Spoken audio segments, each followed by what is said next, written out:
এবার ইস্তফা তৃণমূল বিধায়ক মোশাররফ হোসেনের। এবার ইস্তফা দিলেন তৃণমূল বিধায়ক মোশাররফ হোসেন। সংখ্যালঘু সেলের রাজ্য সভাপতির পদ থেকে ইস্তফা দিয়েছেন তিনি। বিস্তারিত জানবো, ফোনে রয়েছে প্রতিনিধি অলিভ মিত্র। অলিভ, এবার ইস্তফা দিলেন তৃণমূল বিধায়ক মোশাররফ হোসেন, ঠিক কি কারণে ইস্তফা দেন?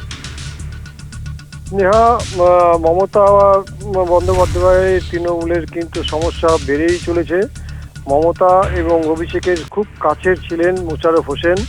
তিনি সংখ্যালঘু সেলের রাজ্য সভাপতি ছিলেন।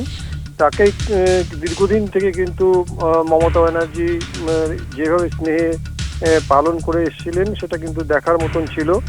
এই মোশাররফ হোসেন এবার কিন্তু তার যে পদ সংখ্যালঘু সেলের সভাপতি, সেই পদ থেকে তিনি ইস্তফা দিলেন এবং তার বক্তব্য যে তার মায়ের শরীর ভালো না, সেই জন্য তিনি ইস্তফা দিয়েছেন।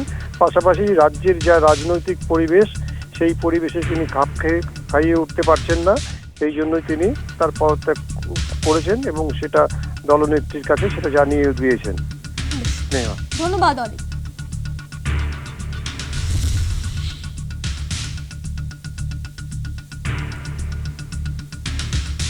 কি বলেছেন তৃণমূল বিধায়ক মোশাররফ হোসেন, শোনাবো।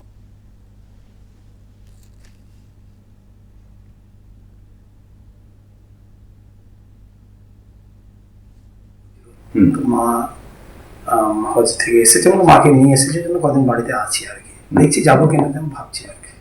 শোনা যাচ্ছে আপনি সংখ্যালঘু সেলের রাজ্য সভাপতি পদ থেকে পদত্যাগ করেছেন। না, এটা তো আমি আগেই বলেছিলাম, আজকে আমি এটা বলছি। আমি রাজ্যসভা মানে সংখ্যালঘু পদ আমি রাখছি না, আমরা পদত্যাগ করেছি। আমি পার্টিকে বলেও দিয়েছি, আজকেও আপনাদেরও বলে দিচ্ছি। না, কারণ তো এক তো বর্তমান পরিস্থিতি একটু তো এইভাবে আছে।